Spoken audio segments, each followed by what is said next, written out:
So we are very good evening to our Health Lab 7 students and those interested in the topic. This is the Health Lab 7 talks, a kind of cycle of seminars of Health Lab 7 Brazil, which since last year we have been doing together with the FIRE course. Today on the third edition, we are delighted to welcome Dave to our lecture series. Dave, we are very grateful that you answered us promptly. I met Dave when I was not yet part of Health Lab 7.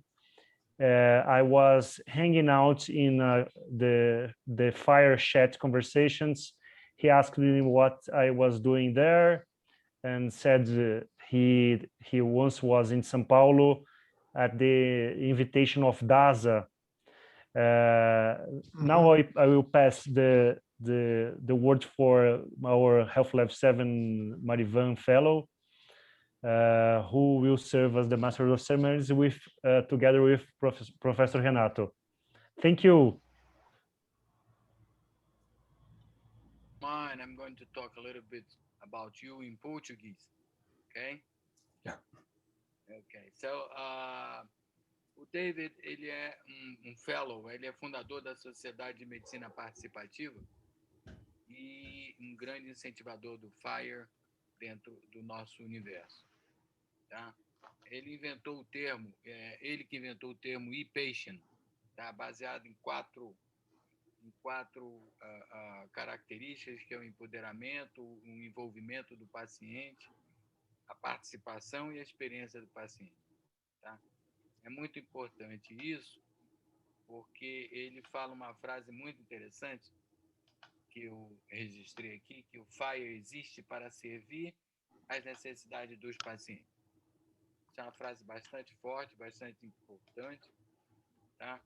E porque o FIRE ele tem um impacto direto na saúde do tratamento do paciente, tá? Empoderamento do paciente para controlar a sua própria saúde, e ele é um uso praticamente provado dentro da vida diária de todos nós. Então, é muito importante essa participação do David dentro do nosso ciclo de seminários. Muito obrigado e vamos dar a palavra ao David. Por favor, David. Please, David. All right. Thank you very much, Marivan, for introducing our speaker today. So I would pass the word. You have the floor, Dave. You can show a slide, then go ahead.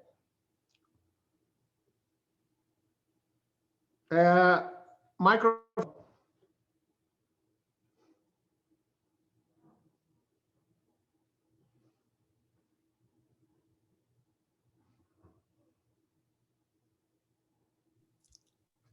Okay.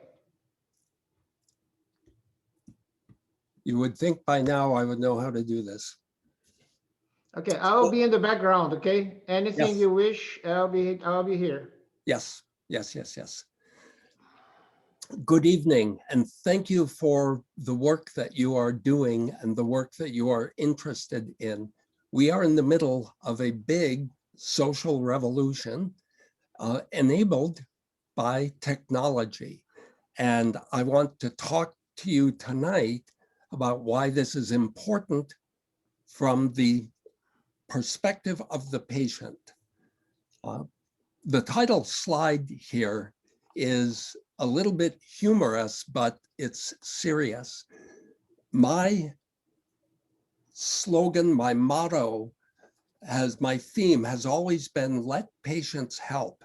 As you will hear, I'm a big believer that medicine ought to make it possible for patients to help, even if we don't have medical training. But now, after 10 years saying, let patients help, we are now at the point where patients are starting to say, get out of my way. Don't stop me from doing this. And an important reason for this, an important part of this, is that next week, new rules go into effect in the United States, where it is illegal for a healthcare company to block the flow of my information. It's actually called information blocking. And if you Google that term, you will see that starting on April 5th, data has to be let out, and it has to be let out using FHIR. So this is important work we're doing. Renato, can you see my face at the same time as the slides? No, we are not seeing your slides. So if you wish to share them, click on the share screen. Oh, my goodness. Well, Okay. I'm glad I asked again. Thanks. It doesn't matter how many times we rehearse, right? Yeah. When the time of the event comes, you can still get stupid. Okay, good. So, truth number one, if you live long enough, things change. And I can't say how important this is. I'm 71 years old now. There was a time in my life when I was 30, so I was no longer 25, and I was pretty sure I had the world figured out.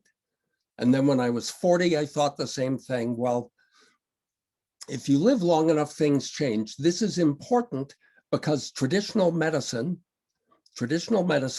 thinks that patients can't know anything useful. But everybody saying that has lived long enough that that has changed. Here's a great example. This doctor in 1871 said, your patient has no more right to all the truth you know than he has to all of your medicine.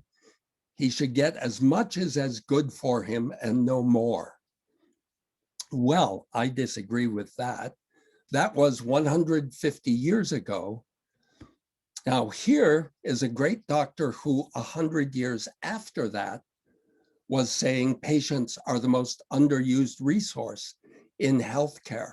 This doctor was a great mentor to my primary physician, Dr. Danny Sands. He died a few years ago, but he really saw the future. Now, the question is, what did he mean? He wasn't saying 50 years ago that patients know everything that doctors do. He said patients are underused. And what we will talk about tonight is why was that true and how has that changed? So, truth number two, the answer to that is that knowledge is power. And you cannot have knowledge without data, information and data. So the work of FHIR, making data move around, is tremendously revolutionary, but in the good way. There is nothing about this revolution that is blowing anything up or tearing anything down. It is simply liberating. So how did I come to be here? Well, I am one guy who worked in high-tech marketing. I like data, but I have no medical background. In 2007, as you will hear, I discovered I was almost dead, and I got better in less than a year. And you will hear how important it was that I was an engaged patient. In 2008, I started blogging about it. I had no plans. But then in 2009, my doctor and friends started a society for participatory medicine. I'll mention that more in a moment. And I started being asked to give speeches about my cancer case. This was all very strange to me. My first speech was in Toronto in the fall of 2009. In 2010, I said, people were asking me to go to Washington and speak in government meetings and things like that. And all I knew was that I was very glad that people were listening to me. I gave many speeches in my work life before then. But in 2011, just 10 years ago, next week, I gave my TED Talk in Amsterdam, and started speaking around the world. And it's grown since then. It's been more than 650 events now in 26 countries. So that's how I came to be here. Along the way, I ran into some of our hosts tonight. Tom Ferguson was the inventor of the idea of e-patients. I never met him. He died before I came along, but he was another big visionary who correctly saw the future. Now I say correctly saw, this is important because there are lots of people saying that they can predict the future, especially on LinkedIn. You go on LinkedIn and everybody is writing blog posts about the future. But this guy was a doctor who saw that almost everything you and I do about our health is to take care of ourselves at home. And he correctly saw that when serious illness came along, like my disease that almost killed me, a huge factor was whether we could get at good information. Now, he published, even back in the 1980s, a magazine and then a book called Medical Self-Care. You can look it up and still buy an old copy. Anyway, when the web came along, he saw that our access to information would explode what was possible for the patient. And he started noticing people across the top who were doing that. This is Danny Sands, who is my primary physician. This is Alan Green, who was the first doctor to create a website, if you can believe that, back in 1994, and all kinds of things. And remember, this man is a French Jew who lived in New York City, and he knew Danny Sands, and that helped save my life. And Dr. Tom made this word e-patients. You can make any E's you want: equipped, engaged, expert, whatever you want to think about it. And now in 2009, or 2009, that group of people decided to make a medical society called the Society for Participatory Medicine. And they elected my doctor and me, Dr. Sands and me, to be the founding chairman of the society. Now, look how Dr. Sands is holding the computer here. This is how he really does it. He's holding it so we can both look at it. Many people correctly complain that many medical record systems are hard to use. That's true, but the answer is not to bury the doctor's nose or the nurse's nose in the computer. Bring it out where we can both look at it. Sometimes he makes a mistake when he's typing things in and I catch it. So this is, you see down here, it's a handshake, participatory collaborative medicine.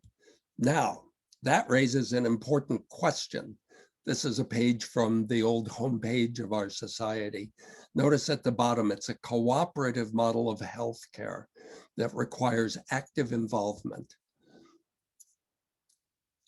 I'm going to give you a short version of my cancer story. We can go into more depth if you want to later on any of this. January 2nd, 2007 is a day in my life that I will never forget.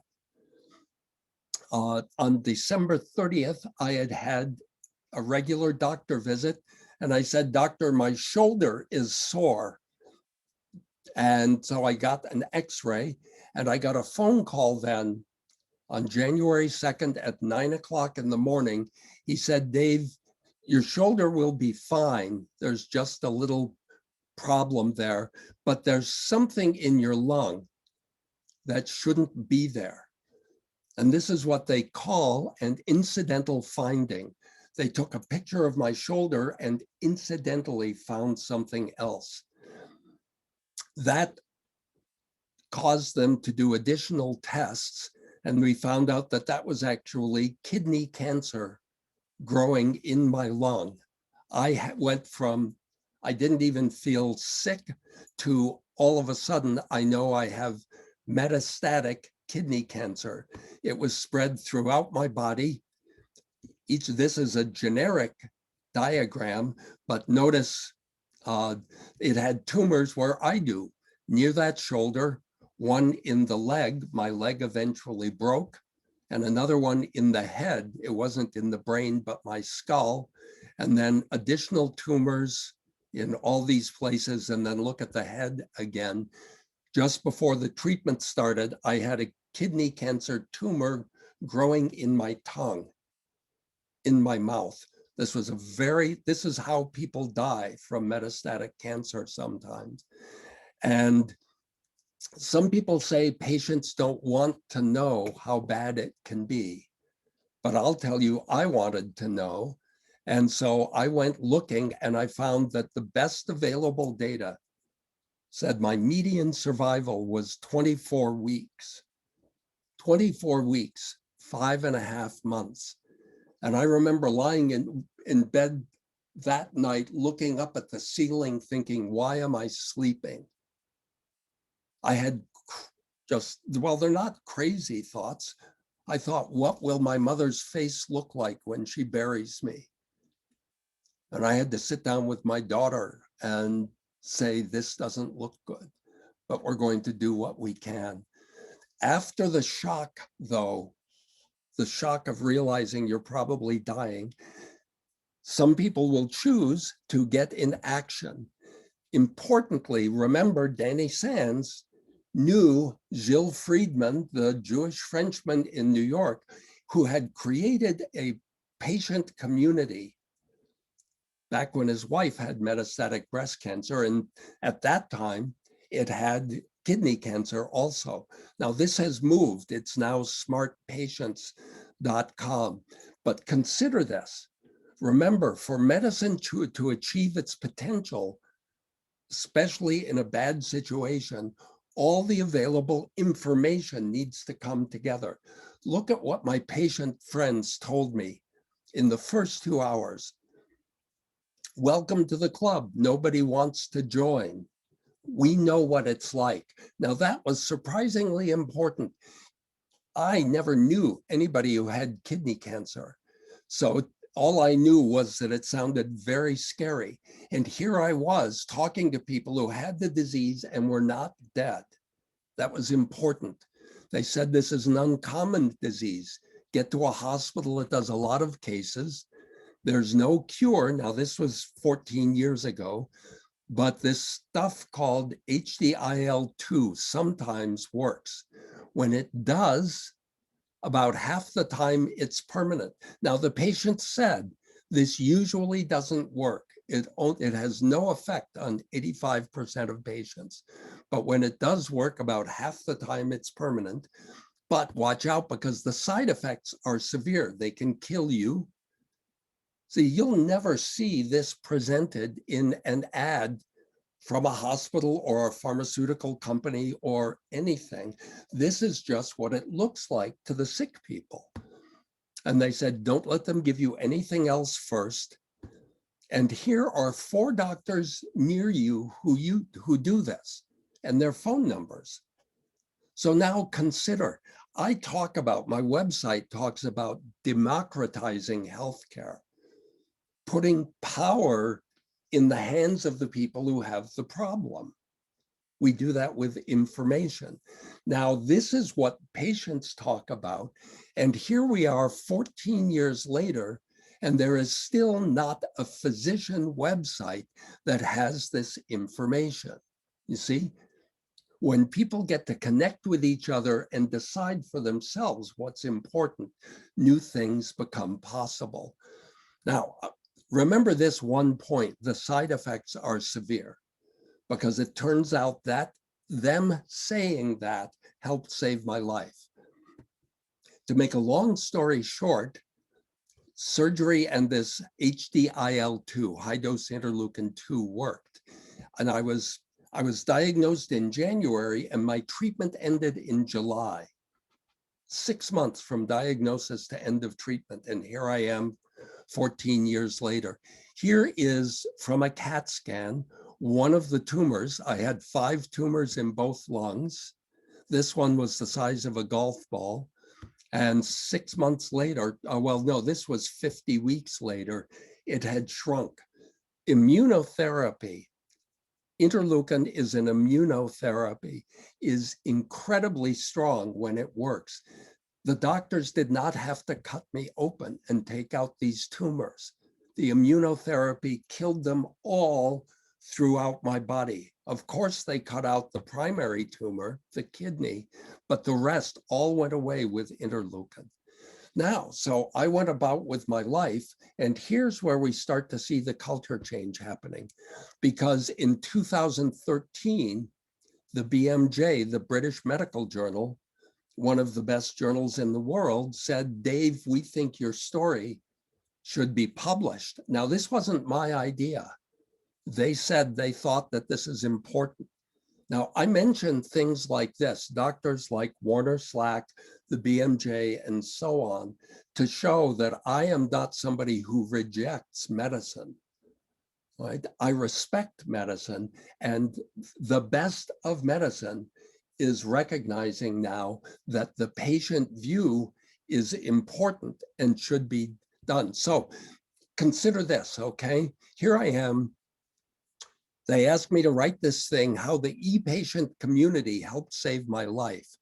And now I thought I can just tell my story, but I really want social change. And I thought many doctors will read this. So I asked my oncologist, what would you want other doctors to know about my case? And what he said was amazing. He said, you were really sick. I don't know if you could have tolerated enough medicine if you hadn't been so well prepared. What he meant was, remember those side effects? Well, so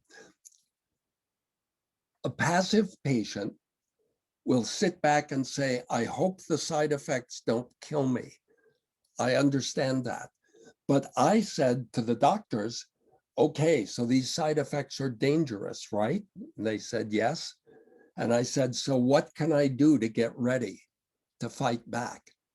And they said at one of the best hospitals in the world for this disease, they said, nobody has ever asked us that. A funny thing is today, because of how this happened, they do have a booklet of how to deal with side effects for their cancer treatments. So that's doctors learning from patients. Well, they didn't have answers, so I turned to my patient friends and said, you people who've been through this treatment, what was it like? And they gave me lots of information. And so you couldn't scientifically prove that this saved my life, but every time I had one of those side effects, I remembered what the patients had said about how they dealt with it. And here I am. I did almost die from the side effects. At one point, my blood pressure dropped to 50/30, but this was a specialist hospital. They immediately detected it. They stopped the treatment, but I had had enough. And I won, I survived. Now, here is the question that is at the foundation of what you are doing in your work with fire. So how can it be? I'm scientifically trained, okay? I don't work as a scientist, but I'm an MIT graduate. I understand the scientific method. How can it be that the most useful information could exist outside of the medical literature? Because none of that information is, to this day, is on in any medical journal or website, and yet my oncologist says it helps save my life. So what's going on? The answer is knowledge is power, and access to knowledge has changed forever. The role, look, I'm so excited about this. I don't know if can you see my camera right now? No, well, I'm holding up, I'm wearing a shirt from the Interoperability Showcase from the HIMSS conference, because this is my life now. Social media, I have been using this slide, I've been using this slide for many years just to show that social media connects everybody. And then I realized for a medical audience, This is exactly the same as capillaries in the human body. It's this network of loosely connected random connections, right? And so, and if information is a nutrient, this is how it spreads without centralized control. Tom Ferguson first wrote about e-patients back in 2004, and he said, you cannot understand the world of e-patients if you're thinking pre-internet, okay? So this, as I said, if you live long enough, things change. Dr. Sand says, how can patients participate if they can't see what's in the medical record? Now, in the past, this has been really hard to do outside of the doctor visit, but FHIR is making it possible. Don't just think about it as a 71-year-old man like me looking at things at home, looking up things at home. Think of it as parents with a sick child and how much better it can make them feel if they can understand what's happening without talking to the doctor 6 hours a day. There's so much beautiful improvement happening here. Dr. Sands and I wrote a book called Let Patients Help. And in it, one of the things I said is we can perform better if we're informed better, okay? I think in a scientific sense, there's this idea of a paradigm, our mental model of something. And I published this article in the Patient Experience Journal saying the paradigm of patient, our belief of what we think patients can do, must evolve. Now, here's where this is going to get fun. There is a paradigm error. When you have a paradigm error, the standard thing, the original paradigm story was the solar system before Copernicus figured out that the sun was at the center. If your paradigm is wrong, it makes bad predictions. So we had complicated equations to explain the behavior of the planets. And the paradigm problem with patients is this work is hard. What could people contribute if they don't have that training? It's a legitimate question. I'm not an oncologist. So here are some examples. Our ability to create solutions of our own is primarily limited by lack of data. Here's an example. This is a woman I know named Katie McCurdy, and she's an artist, but she has two different chronic conditions that have interacted with each other. And to explain this to her doctors, she created this graphic. Now, this was 9 years ago. What we would all love to do is enable doing this with data from a medical record, right, that flows in as easily as it would from Excel or something like that. Now, some people think this is ridiculous. A friend of mine said on my blog that this whole idea of keeping track of your own health is just self-absorption. And she thought that this was simply going to generate revenue and speaking opportunities for me.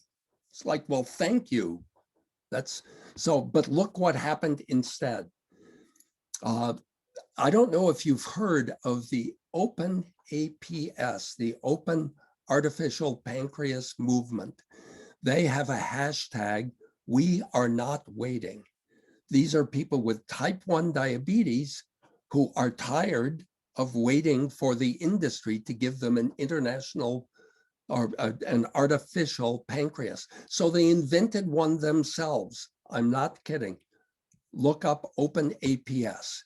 This is the woman who started it. She's not a scientist.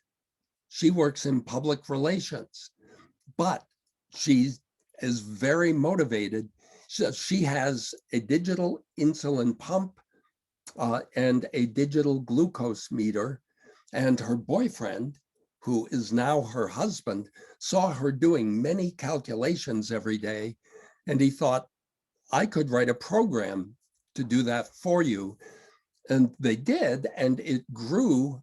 There were other people doing similar things. So if you look now, again, look for the hashtag #WeAreNotWaiting. As he improved his software, so the blue is her actual blood sugar, the red is his prediction.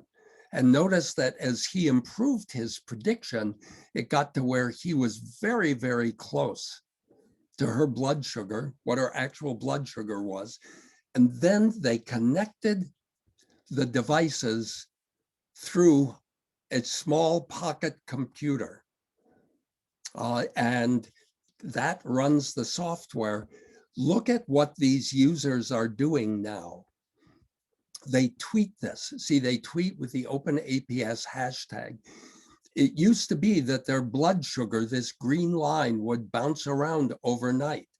It was not uncommon for somebody with type 1 diabetes to die in the middle of the night. But now, using this homemade artificial pancreas, this is absolutely steady. Their blood sugar is better controlled than people like me with a real pancreas. So let's see. As of 2018, there were 951 people with 7 million hours of doing this. And as of this year, it's over 2,000 people who are doing this, 35 million hours. They did it themselves. Knowledge, including data, truly is power.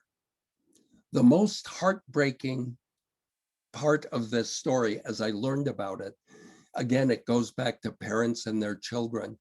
I met a guy whose newborn baby had type 1 diabetes. And I can't imagine the idea of taking this baby and putting her in the crib every night, hoping that you had done the medication correctly.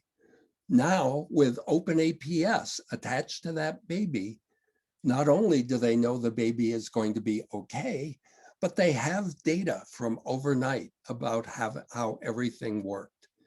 It's a wonderful thing. Now, as I'm going to shift here to explaining the sociological part of this. I am, again, a scientific thinker, so I wanted to know what do we mean by empowerment? It's not just, oh, patients are very important, so we're going to praise them. No, empowerment, this is the definition the World Bank has used since 2002 when they go into a developing nation. It's increasing the capacity of people to make choices and then to transform those choices into actions and outcomes. It's increasing people's ability to get the results they want. Now, with this definition, you can ask, if we keep people away from their health data, will that improve their ability or make it worse? Obviously, it will make it worse. That's what we call disempowering.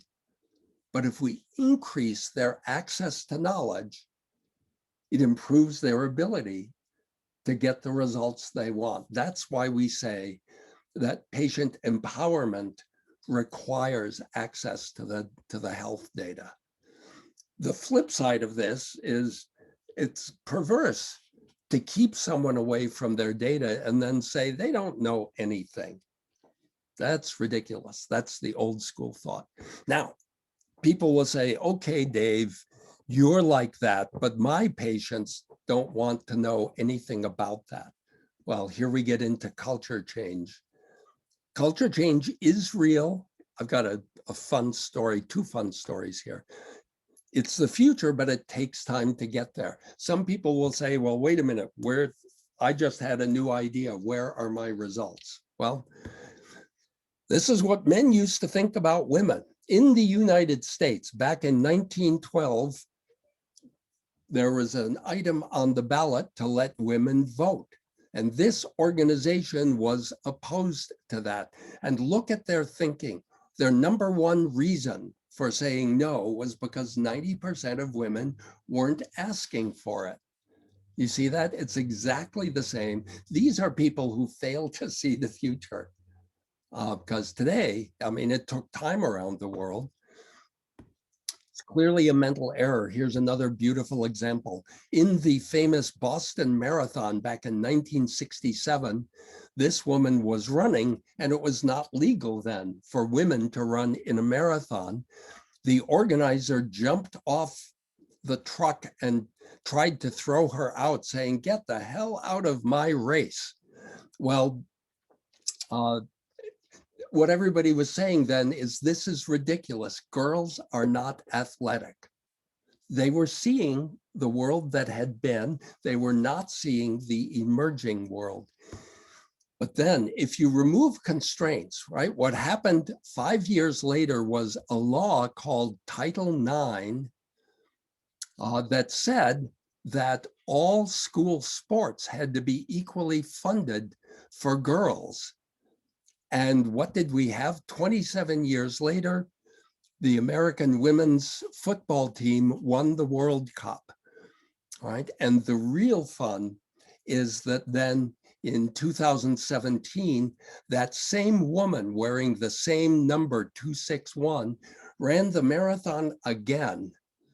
And if this guy thought it was crazy for her to run it at age 20, imagine what he would have thought when she finished the Boston Marathon at age 70.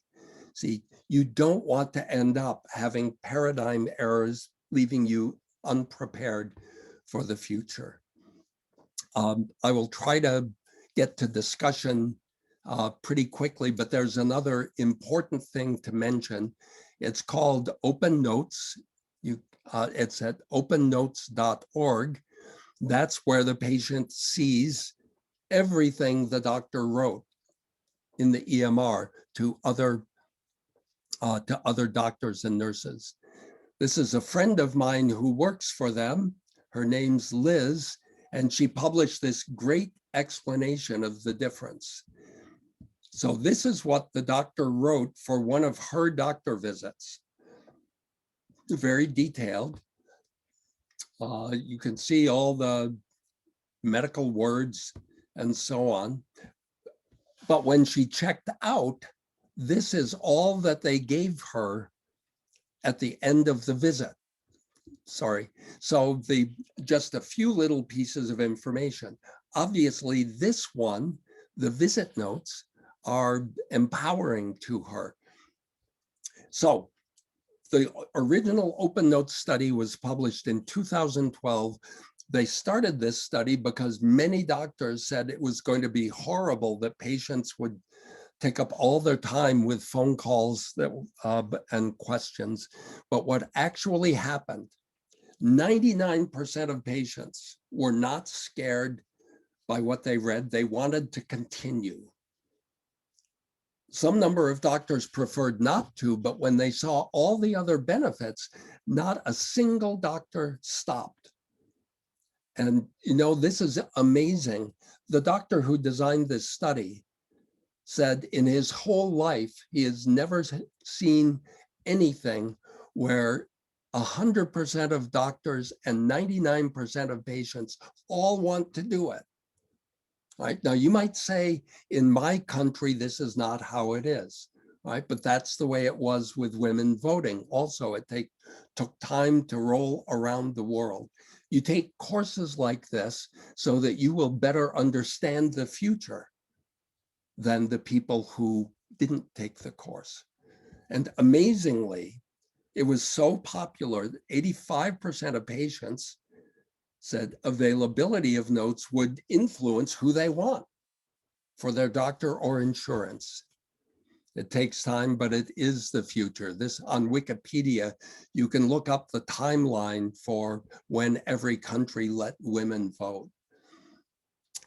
There is a brand new, by the way, brand new type of e-patient, which you can learn more about. It's called long COVID.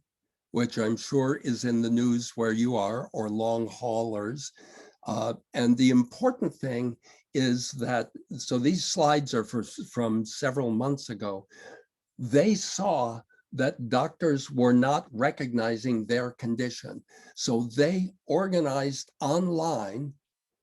They are the newest kind of e-patient community. They collected their own data and published their own studies and have now been recognized by the Centers for Disease Control and by NIH, the National Institutes of Health. There are something like 5 or 6 support groups around the world. So as I say, the question that I asked to FHIR developers last winter is, how can FHIR help these people organize themselves? In fact, the story even made it into Business Week. So this guy was wrong. This guy had a better view of the future. Now, what I want to do now, if it's okay, we can take some questions now, but I'm also thinking of going over to show you some things on the websites that I use. So I'll stop doing this. I haven't been monitoring the chat for any comments, but go ahead and suggest anything you would like. I want to mention that I have a new medical problem just this year. This is my website, Democratizing Healthcare. I added a page about glaucoma because I was diagnosed in February with glaucoma, which is a number of things, but the pressure inside the eyeball gets greater, and it's, as these illustrations show, it starts killing nerves. And I've lost 1/3 of the eyesight in my left eye. So I just had to go out and buy, I had a car that you knew it never had anything break. It was 15 years old and I was never going to get rid of that car. But I just replaced it with one of the new ones that has lasers on the corners, so you can detect traffic. So anyway, I had a lot to learn. I started putting it on my website. And one of the problems I have is that my records for this disease are now at 3 different hospitals. So you can start to see why interoperability is important. Here's one that uses my chart. Some people say, Dave, you're not allowed to show people your medical information. No, it's mine. Other people aren't allowed to show people, but I can.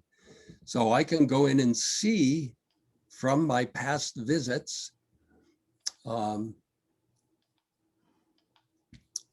this case, there was nothing much written. It was just the surgery that I had. But then down here, I'm seeing the actual notes. Oh my goodness, look at this. This guy didn't put any notes in. In contrast to this, I go over to Mass General Hospital.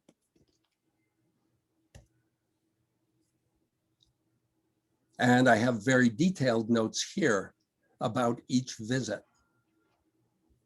So I go back to the, here I look at this visit just last week, and I've got all of these details. Now, of course, it's up to me to learn how to read these things. Believe it or not, so get this, where would you think you would find the best e-patient community for glaucoma?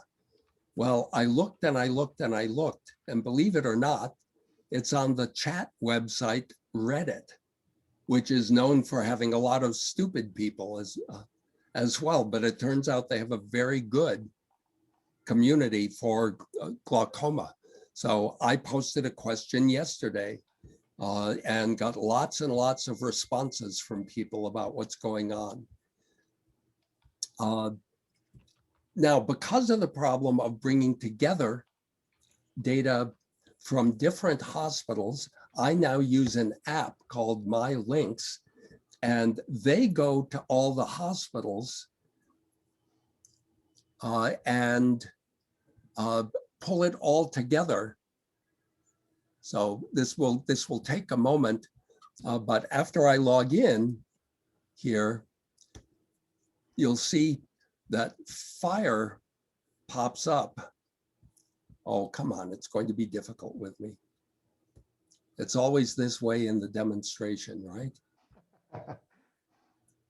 All right, so visits, I can look at all of these things that are happening, but now that I'm logged in, I can go back here and say, get my medical record.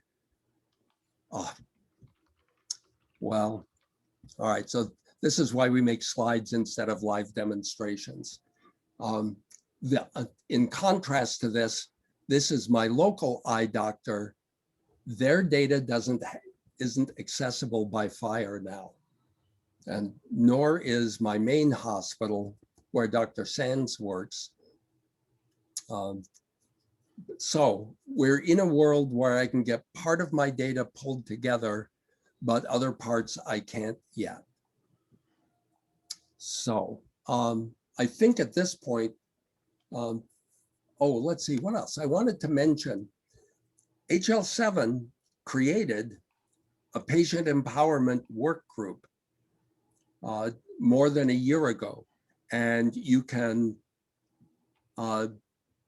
you can go to this link, HL7 patients, and see what's there. We have 4 projects that we're working on. 2 are particularly important. It's corrections to errors in the record. We are defining the FHIR protocols for how to say, when you see a mistake in your app, how to say, this is wrong, so that the hospital can fix it.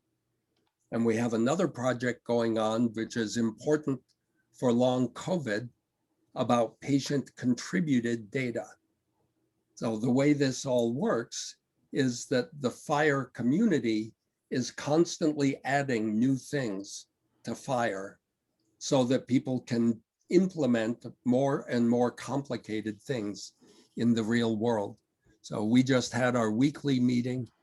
I'm sure you know by now that everything HL7 does is freely open to the public. So if you wanted to, you could explore anything in the FHIR world and participate in their calls. They're always on Zoom. So at this point, Professor, shall I turn it to you to see what we should do next? Do you have any thoughts? Anything you'd like me to talk more about? Well, Yes. David, we can see that you cannot go to doctors anymore, you know, What? because every time you go, they find something wrong. So please don't go to doctors anymore. Okay, I'm kidding. But Good. we have noted that that in your speech, the most important thing is the participation of the patient on his treatment, on his history, on his follow-up. This is very, very important, you know, for today's doctors that has a strength relationship with the patient, you know, sharing information and giving the patient all the necessary information for his disease and about his disease and about his treatment. This is very, very important. Yeah, I agree too. Well, Dave, congratulations. That was an awesome lecture. I have been involved with patient information and patient participation for a long time. In 1996, I started the Brazilian Virtual Hospital. It was a metaphor of a hospital. Patients could enter and look after some department. We have 25 departments, and then they would see information there, like you saw in glaucoma and things like that, including videos of surgeries. Okay, the physicians were horrified that were showing videos of surgeries, but was very useful for many patients to understand what was going on. So when you have now many patients reading the same papers that physicians read, okay? Internet has allowed me as a patient to go to PubMed and search using keywords and Yes. eventually read a paper before the physician. I was aware of that. We have about 100,000 patients using our virtual hospital. They have more 1 million accesses per month in a time that was very early in, Wow. in the internet movement. And I agree with you that if the patient has information and is able to talk to the physician, he is co-responsible for the decisions. Like many physicians do not like that the patient is involved in decisions about his or her health, and this is totally wrong. I think it's my health, it's not the physician's health. So I should be involved with the decisions. I remember a case of cancer. Was a young collaborator of us, a girl. She was 24 years old, and she was diagnosed with primitive tumor of the ovaries, Mm. a very high mortality rate. And so the physician proposed to her to extirpate both ovaries, both of them. And she wanted to have children. So she came to me crying and said, I know that I can die, but I want to take out only one, only the one with the tumor. Okay. I said, okay, let's search the literature. She was a journalist, no knowledge Mhm. about health at all. So I sat with her and we searched PubMed, and I explained it to her the recent discoveries about chemotherapy plus preservation of ova so that she could get pregnant in the future.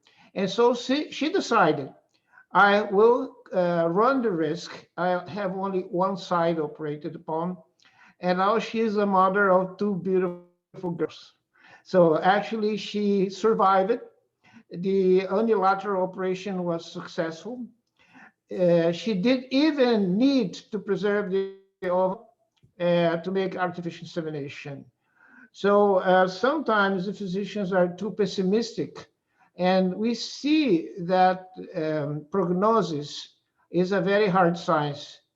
When you say to you, Dave, you have 24 weeks of your life left. And I say, what's the source of this information? So, there is a paper that did that, and 90% of the patients, they die before 6 months.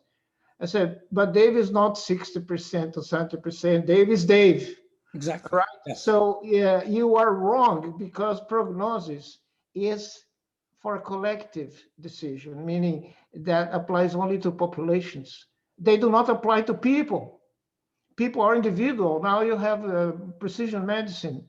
So you can investigate whether the guy is going to survive, even if the statistical chances, odds are very low.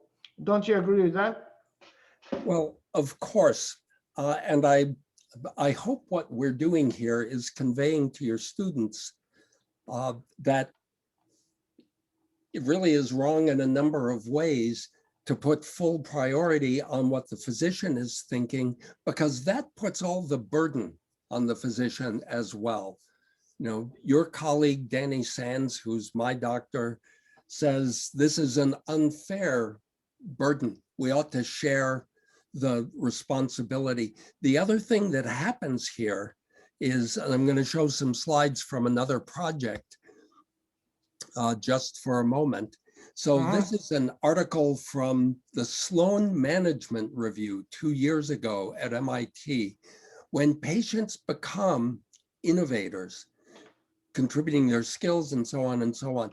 The amazing thing is that the primary authors of this work, Christina and Eric von Hippel, Professor Eric and his daughter, are are not specifically talking about healthcare. They talk about how in the traditional view, you have market research and then R&D, and then you make something and go into production, okay? This is business school thinking. The new free innovation paradigm is when people get together, and this is exactly what Dana Lewis and the Open APS people did, and they do things collaboratively and distribute it to each other. And this was not just in healthcare. This is an example of some patient-generated studies where they shared with each other which foods, which medications, and so on helped. They didn't need any government funding for this study because they did it themselves. And when Dana Lewis spoke at the FIRE conference a few years ago, this is what she said. The traditional view is you start out by making one wheel and then two wheels and then the body of the car, and then finally you have a finished car. What patient innovators do is they start with a skateboard, add a handle to make it a scooter, maybe it becomes a bicycle, and they are happy at every step along the way. You have no investors requiring results. You have innovation going in the direction that the citizen wants. Okay, so this is the point. Help themselves as they define it. So yes, I completely agree with what you said. Now, modern doctors will generally be less threatened by patients who have access to information because mostly, the youngest doctors grew up with access to information. Older doctors commonly, and I'm 71, so I can talk about being old, right? But older doctors commonly think, I had one doctor tell me that he was trained to be a good doctor 40 years ago, so nobody should tell him what to do. Well, that's like the third cause of death in the United States is medical error. Yes, and there are lots of people who argue with that. Well, there is arrogance and there is also wisdom. I think the physicians who are wise, they will never tell this. I have 40 years experience and you have nothing. I think sometimes if you have 5 months experience, it's better than have 40 years experience. It depends on many things, right? Yes, well, exactly. And what patients commonly will say is, you're an expert in the disease, I'm an expert in my disease. So I know how it's going. That doesn't mean I don't want your expertise as a doctor. It just means that there are other things here. Let me see if I can find my other friend, Sarah. Here she is. Yeah. Sarah Rigera. Now this woman is at Karolinska Institute, the home of the Nobel Prizes. She is a Parkinson's patient and a PhD student there. And she created this brilliant graphic. Every blue dot is 1 hour in the year. The red dot is her 2 30-minute meetings with her neurologists. In all of the blue dots, she has to manage herself. And her ability to do that is determined by how much information and support she has from them. So it's funny, she created her own PhD program in self-research. She is doing organized, rigorous studies on herself to improve the outcome of her disease. Exactly. Okay, we have some questions here. Good. If you're game, I can read them. Of course. And then can have get some responses to that. Okay. So we cannot now stop share screen. Okay, if you wish.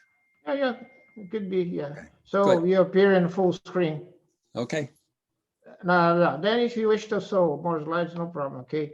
So Guilherme Zicker, he wrote, Dave, last year, just before the start of the pandemic, I took over as clinical director in the public health sector in Sao Paulo. What I saw in the epidemic, patients want to participate. They want to give their opinion, but they still don't know how. The obvious and immediate trend is to pick up the cell phone, film it, post, and see what they are seeing. They interpret it as wrong. This obviously has consequences because the exposure can be good, but it done randomly, it can also cause damage, individual or collective. How to make this movement so important? The strength of the patient, be organized for the collective good, but also reduce the chance of making some like a bad exposure. So what is telling asking is whether the involvement of the patient can have adverse effects, and these adverse effects can have effect only on the institution, on the physician, and also on the patient himself or herself. So how will you reduce the chance of making a bad involvement of the patient that will have adverse effects? So we have, it's a brilliant and important question. And the correct approach to it is to enlarge the scope, because it's not only about the risk of patients having bad information, okay? And not only in coronavirus. It's what we want to do is reduce, well, my goal, to put it positively, is to help healthcare achieve its potential. Like in any situation, what is the best possible outcome? And the best possible outcome may not be obvious, or it might be, but it can never happen if relevant information is missing, you see. And we can put all of the burden on the doctors, but my goodness, haven't we had 1,000 new papers about coronavirus per month? Yeah, Something like that. So something like that. if your priority is to prevent anything from ever going wrong, then you're out of luck, because there's no way to do that. There is no treatment for COVID-19, period, right? There is no vaccine that has 2 years of clinical data. Yeah. What we need to be doing, and this is actually,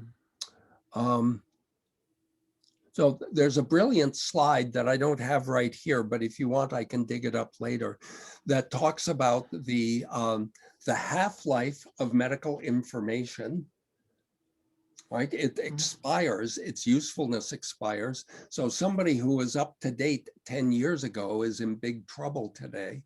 And what my doctor says, if I bring him a new study, he said, oh, I haven't seen that yet. Let's look at it together.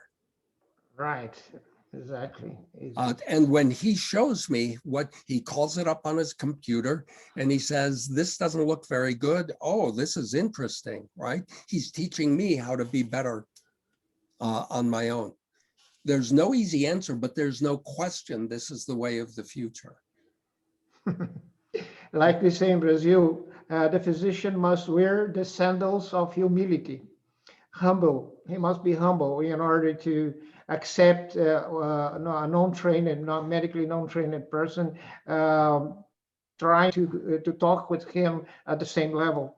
Okay, that's one of the problems. I will let you control the conversation. I can talk for a half an hour on anything. We should not do that.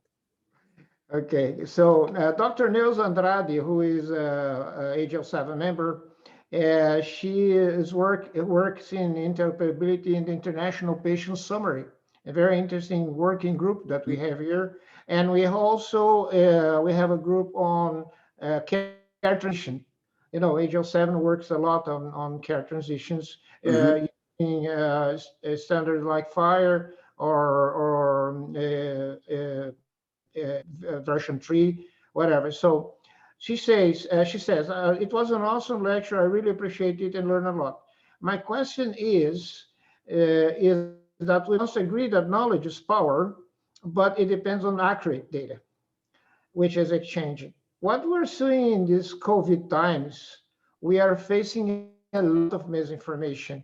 I would add, even by Mr. Trump and Mr. Bolsonaro, the presidents, they provide a lot of misinformation. Okay, so and they have authority, although they are not physicians. What lessons achieved about this could build better interoperability scenarios to face the challenge of correct exchange of medical information? Well, I can tell that you're actively working on this, right? Because this is not a question from a distant observer. A couple of thoughts. First of all, see, it's going to be very much like patients all of a sudden have a blanket removed from their eyes, and we will be able to see things that we've never been able to see before.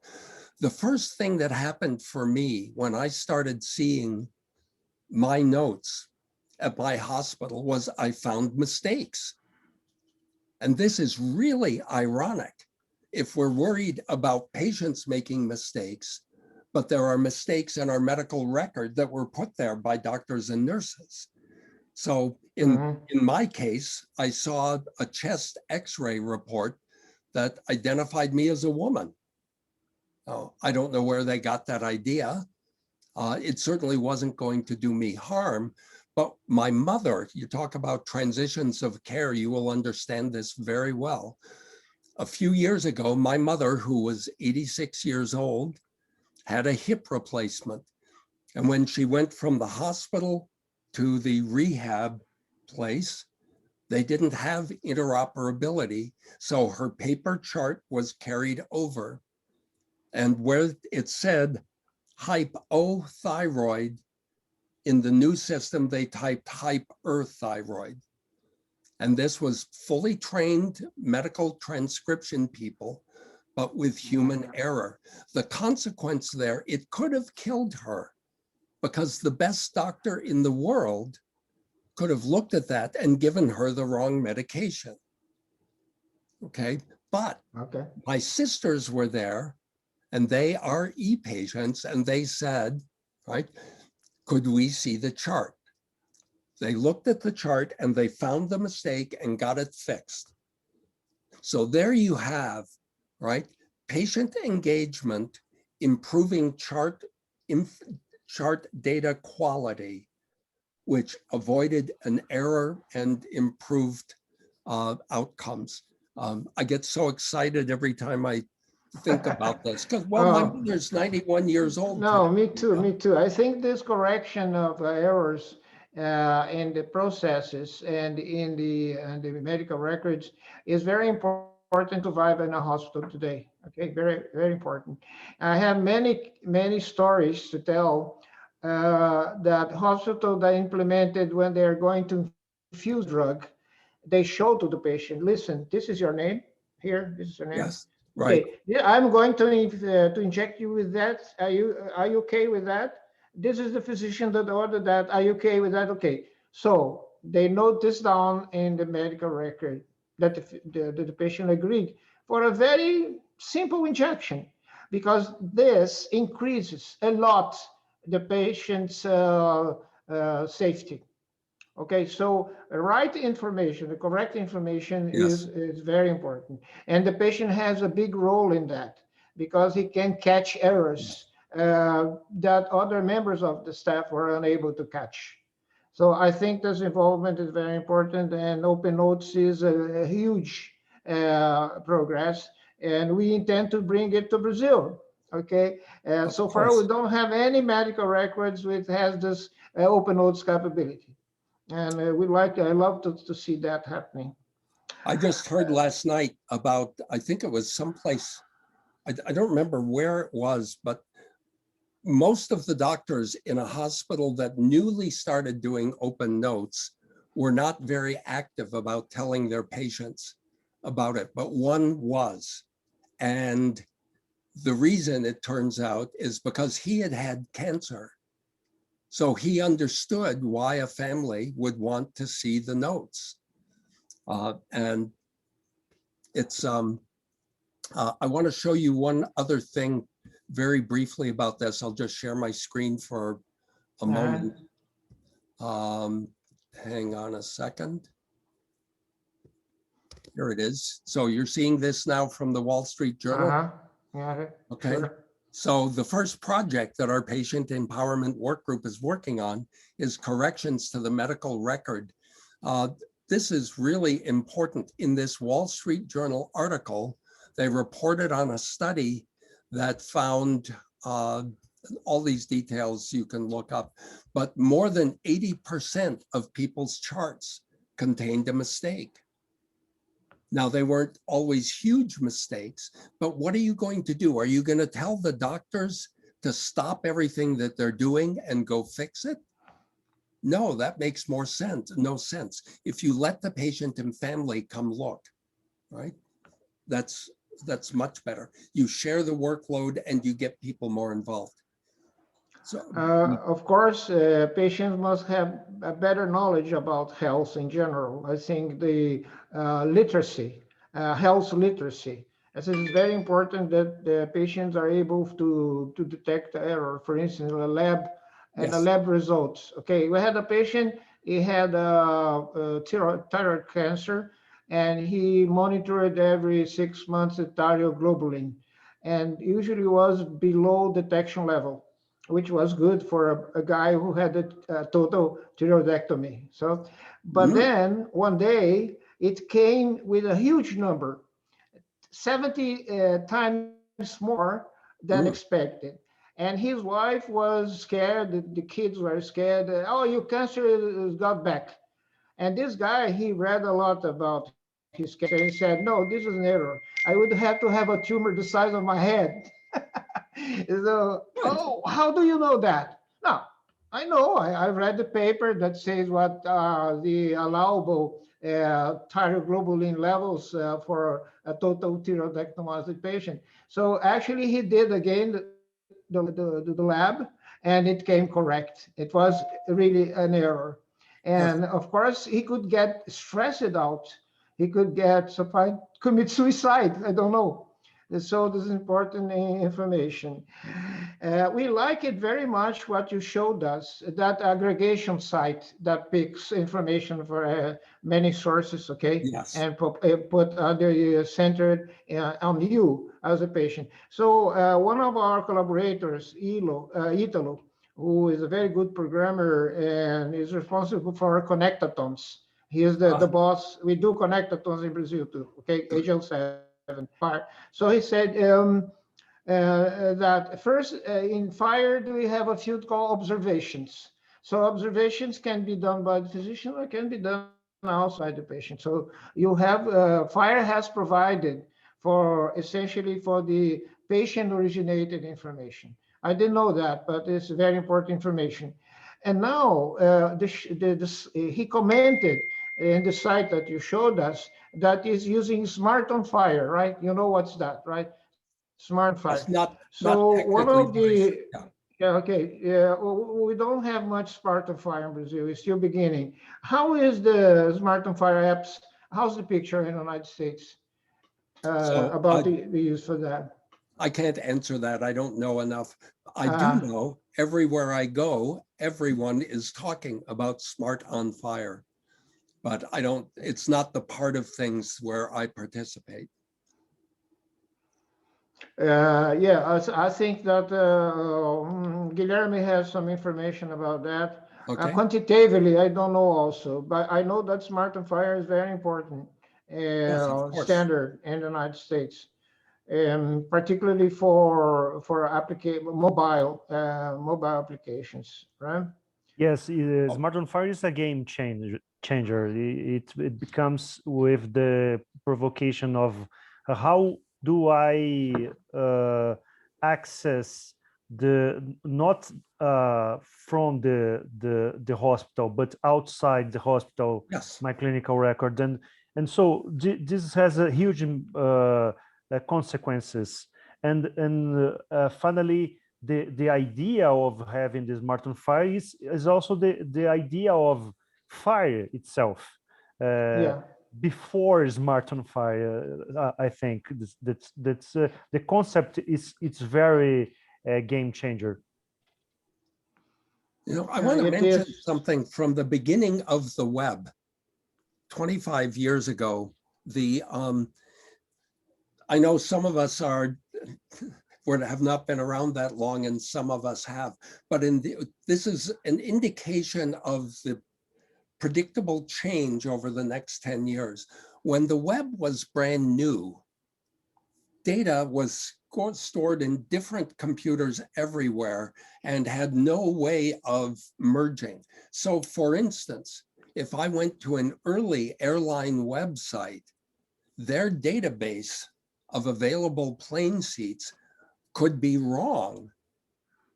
And they could sell me a ticket for a seat that didn't actually exist in the ticket system.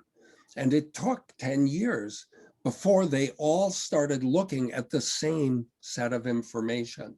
And this is what we will go through in healthcare as we start getting to the point where every Epic system, every Cerner system, every app, and so on is all looking at one single source of truth.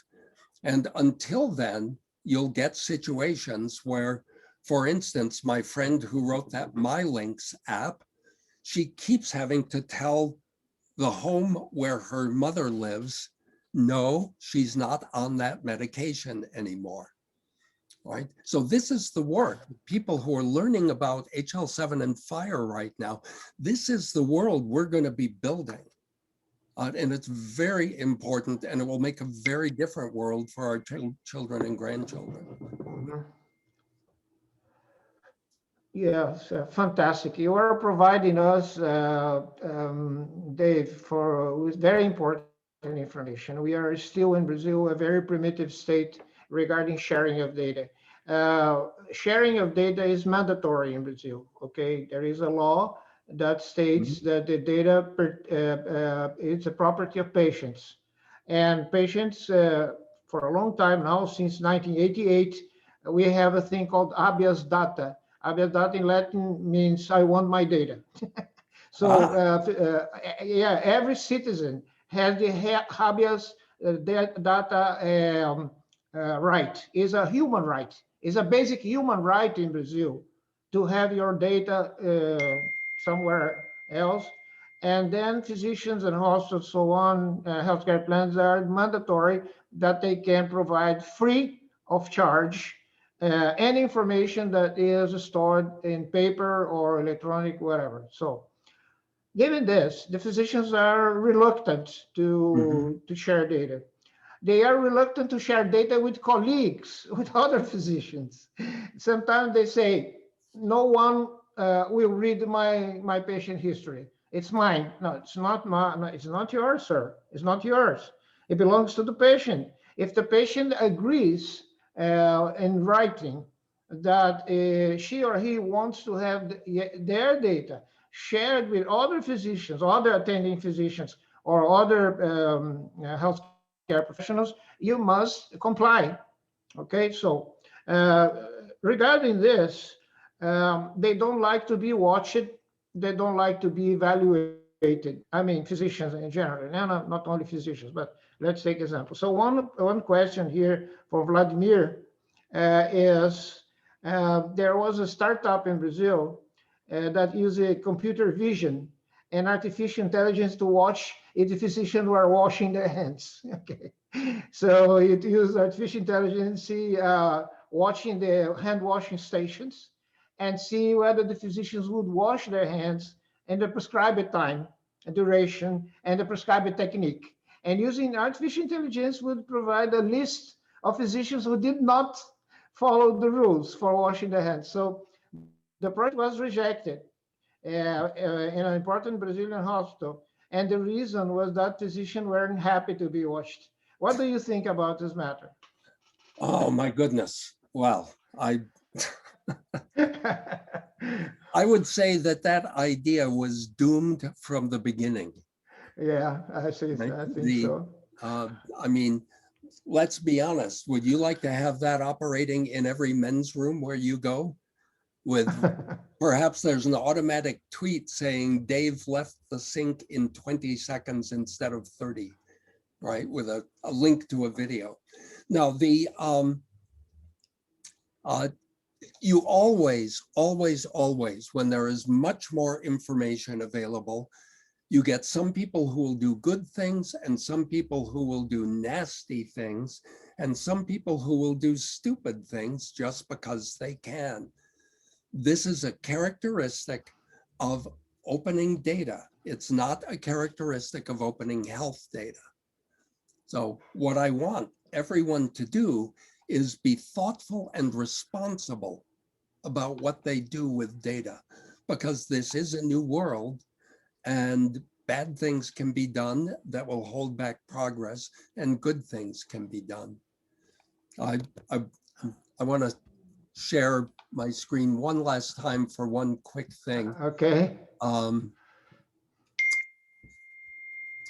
Let's see. This is the visit note from a doctor that I visited in 2009. Now, there is very little chance that this piece of paper would ever do anyone any good, right? Yeah. And yet, this is the way a lot of older doctors want to be allowed to practice medicine. Obviously, some older doctors don't act this way, but this is why you can imagine what would that doctor think about everyone seeing his notes.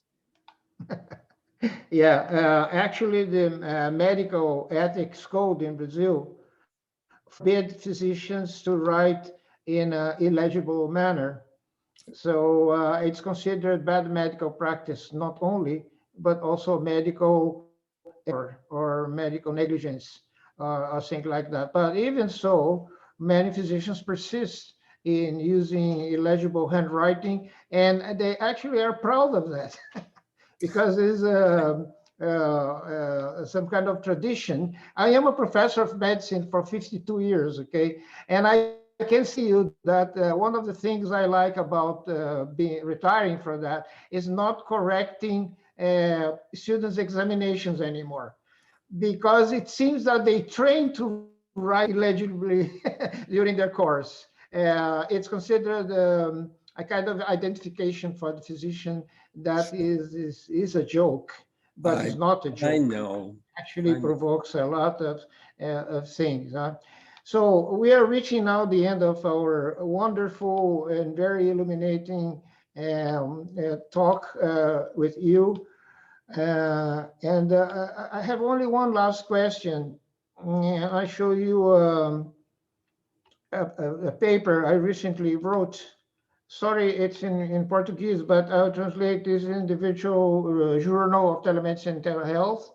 I published it 6 days ago. It says Quantified Self, How Self-Monitoring and Telemedicine Can Help. And say the simple monitoring of physiological states like heart rate frequency and respiratory rate using wearables can save lives. And I tell a case of one patient that using a Fitbit to detect a strong bradycardia that was the first step of endocarditis because of problem in the teeth. And so Fitbit did not have artificial intelligence. It did not warn the patient about this sudden drop and the heart rate frequency, but the patient used it to see every day in the morning how was his heart rate frequency, so quantify self. And he detected it and looked after a physician immediately, and in 2 days the problem was corrected and he had no problem, health problem because of that. So what do you think about the value of quantified self for the patient participation movement? and empowerment movement. Well, of course, of course, of course, of course. This is so important. I'm so glad you wrote this paper and shared this here. I hope it will be available in English as well. Yeah, okay. We have knowledge is power. Okay. In the old days, I had no access to any information about myself. Only my doctors did. Today, I have more information about myself than my doctor does. So we haven't yet figured out. I mean, my doctor cannot look. I have data in my phone from my bathroom scale, my Fitbit, my blood pressure machine, my Apple Watch, and more. We haven't figured out what to do about that, but those days are coming. So Dave, look at this graph. Do yes. you have to have a healthcare diploma to perceive that something is wrong? Well, so that now, but you have to know enough to know what this is. Yeah, okay, I say, well, probably this is normal, but this was normal in the month before. Good. This oscillated between 74 and 78 beats per minute, and then suddenly it dropped down to 60 in 5 days. I know. So this is a perfect example of what I've been talking about. If people have never seen one of these, they won't know what to think about it. Right? So some people will say, don't waste my time, keep the patients away from this. But if they come to understand, if they get some experience, then they can see, wait a minute, this doesn't look good. Yeah. Right? So the Exactly. solution is to not keep people stupid. The solution is to let people get experience. In the same way, 100 years ago, I'm sure some people might have said, a woman could not be the CEO of a company or the prime minister of a country. Right? That's a ridiculous idea. Women don't know anything about that. But once women got into it, then I guess those guys were wrong, right? So it's a beautiful, beautiful article. Thank you. Yes, yeah, I'll translate to English and publish in Medium magazine. And this, incidentally, this patient told me that he was alarmed because in the night there is a deceleration of the heart rate normally. Okay, Yeah. so it started at 60, and when he awoke, it was 44. So when he contacted the physician via teleconsultation, the physician said, bradycardia is not a disease. Come on. You do sports? Yes, I do. I run, say, in the street, whatever. It says, so people who do exercise, normally they have a lower heart rate. I say, but doctor, it was 44. I say, what? Come here immediately. So if you provide with data, and this data is good enough, like Nilsa said, veracity of the data is very important. So you can decide, and not on faulty data or wrongly measured data. When we started COVID, many people, Dave, I don't know if you have one, oximeter, okay? Yes, I don't have one, but yes, I know lots of people. Everyone has one now. And this has provoked some kind of hysterics, because the guy never measured oximeter in his life and say, my God, 97, is this normal? I am having COVID. I said, it is normal. It is normal. 97 is pretty good, actually. And then he goes running over a staircase, and it drops to 93. Oh my God, I have COVID. And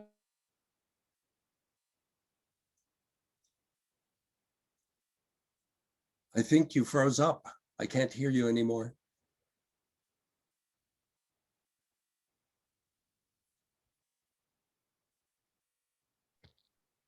It happens sometimes. Yeah, he was. sake of data. Okay. Sorry.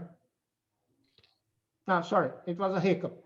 Are you hearing me now? Yes.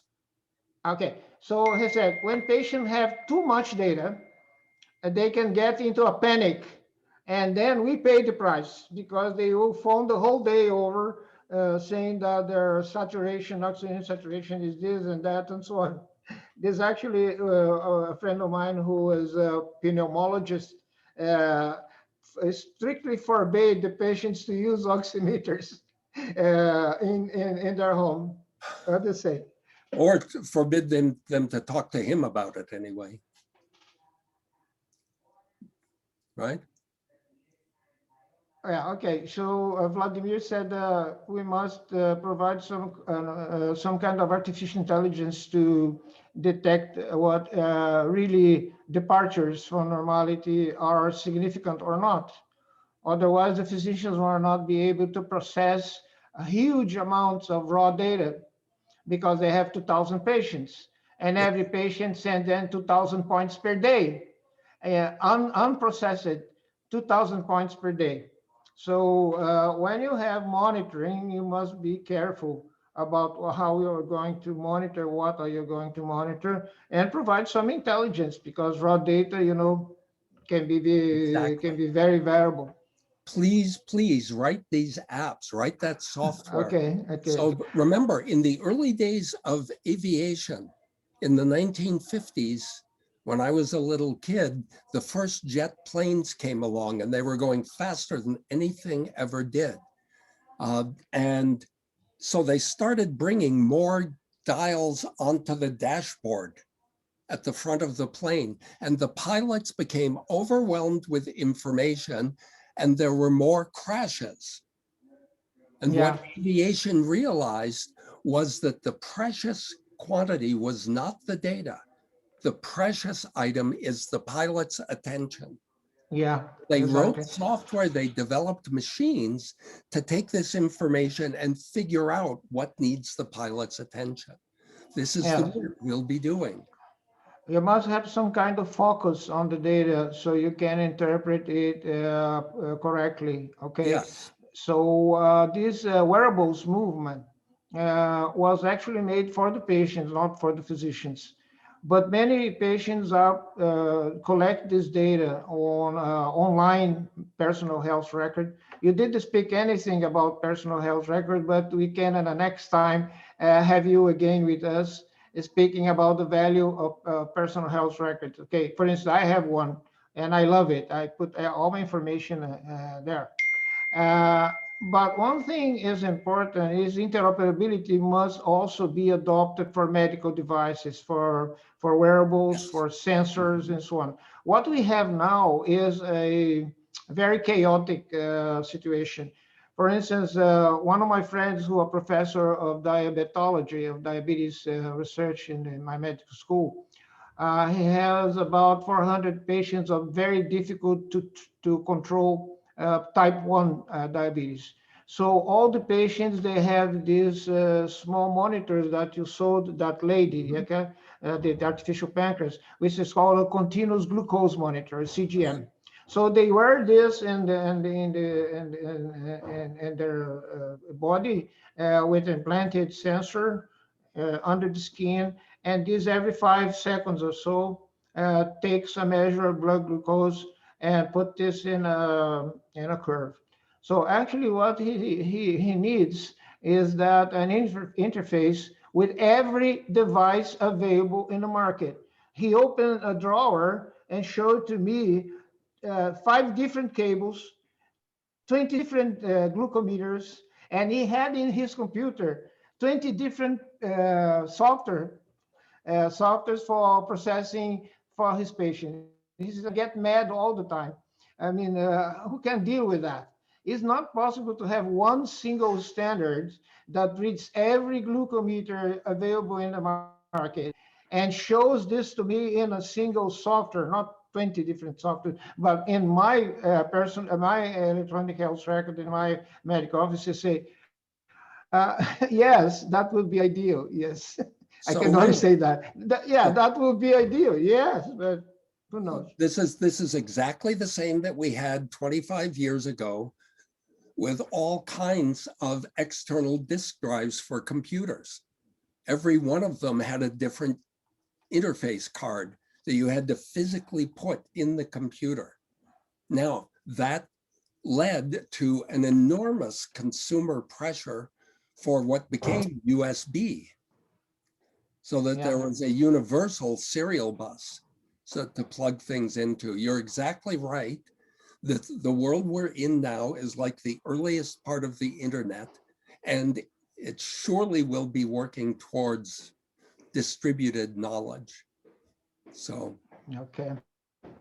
So we have Good. so many important things. I would suggest you open a wine bottle and we stay until midnight.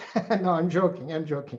Probably you're tired now. I want, on behalf of HL7 Brazil, thank you so much, Dave. It was a beautiful night of learning with you, and thank you for dedicating your life and all your intelligence and all your now very important influence to provoke the launching of the e-patient movement. Congratulations. Thank you. I want to show you one more slide. Which Okay. I said, I talk about what scientists and doctors have said.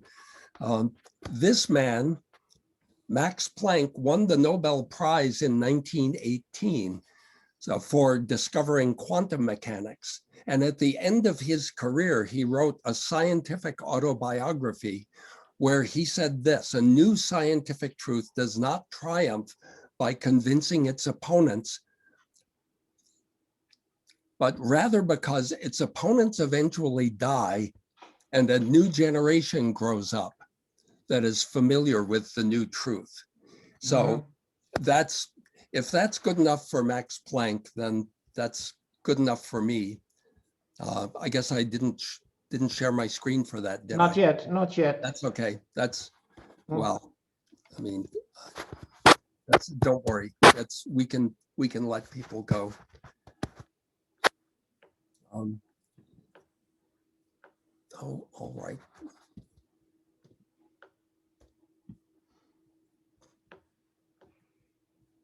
Okay. Showing now. Oh, Max Planck. Yeah, sure. So I worked at the Max Planck Institute in Munich. you did? Yeah, for several years. Yeah. So Max Planck is one of my heroes. Well, for good reason. So you know what that means? People will not believe you, right? Until even after he won the Nobel Prize, many people didn't believe him. So we take courses like this to understand the future so that we can do a better job. So that was a final, very fit phrase for the COVID times too, right? We try to convince the people that negate the existence of the epidemic, that negate the worth of vaccines and so on. And we don't want to convince them because they don't use logic. They use faith or whatever. But what Max Planck said in the beginning of the last century applies forever. Thank you so much, David. So have a good rest and have the thanks of all of us for your wonderful contribution tonight. I will be happy to see the recording when it's ready. This is one of the better conversations I've ever had. So thank you very much for inviting me. Right. Okay, so bye-bye, people. Thank you. Next time. Bye-bye. Bye, gente. Tchau, tchau.